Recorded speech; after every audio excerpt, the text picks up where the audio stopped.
অন্যায়ভাবে সম্পদ অর্জনকারীর ভয়ঙ্কর পরিণতি।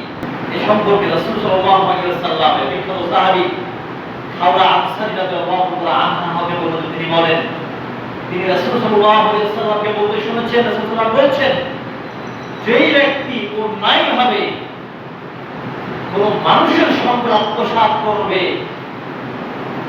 কোন মানুষের সম্পদ অন্যায়ভাবে কোন ব্যক্তি আত্মসাৎ করলো, নিজের সম্পদে পরিণত করলো, কিয়ামতের মাঠে তার থাকার জায়গা হবে জাহান্নাম। শুধু তাই নয়, এই হালাল উপার্জনের মাধ্যমে, অবৈধ উপার্জনের মাধ্যমে যে কেউ যে শরীর গঠিত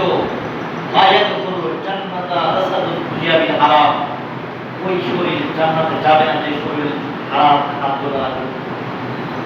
রাসূল সাল্লাল্লাহু আলাইহি ওয়াসাল্লাম আরো বলছেন এই বিষয়ে, মান আখাযা শিবরান মিনাল আরদি যুলমান ফাইন্নাহু ইয়াদাফু ইয়াওমাল কিয়ামাহ মিন সাবি আলাদিনা।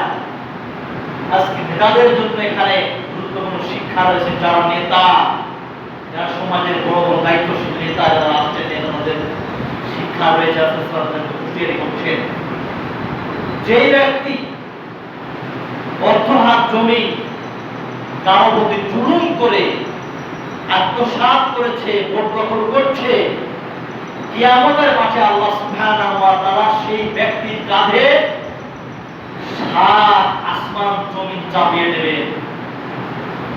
সেদিন কি হবে? সেদিন এই সমস্ত চোর নেতা নেত্রীর কি হবে? সহিহ বুখারী মুসলিমের হাদিস, সহিহ সনদে হাদিস এসেছে, কিয়ামতের সেই কঠিন মুসিবতের দিনে মানুষ বুঝতে পারবে এই ব্যক্তি চিন্তক, মন্ত্র, জীবন্ত, গরিবের সমস্ত সম্পদ আত্মসাৎকারী, মানুষকে রাতারাতি ঢাকার বুকে উদ্বাস্ত যারা অসহায় মানুষ বসবাস করে সরকারি জমিতে, রাতারাতি আগুন করে শত শত বিঘা জমি আগুন দিয়ে জ্বালিয়ে পুড়িয়ে সমস্ত মানুষকে সেখান থেকে হটিয়ে দিয়ে দখল করছে।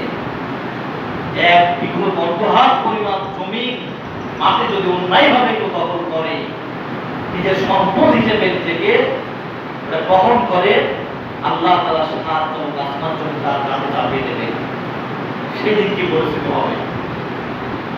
আল্লাহ তাআলা আমাদেরকে অন্যায়ভাবে সম্পদ অর্জন করার ভয়ঙ্কর পরিণতি বিষয়টি লক্ষ্য রেখে সতর্ক সাবধান হওয়ার তৌফিক দান করুন।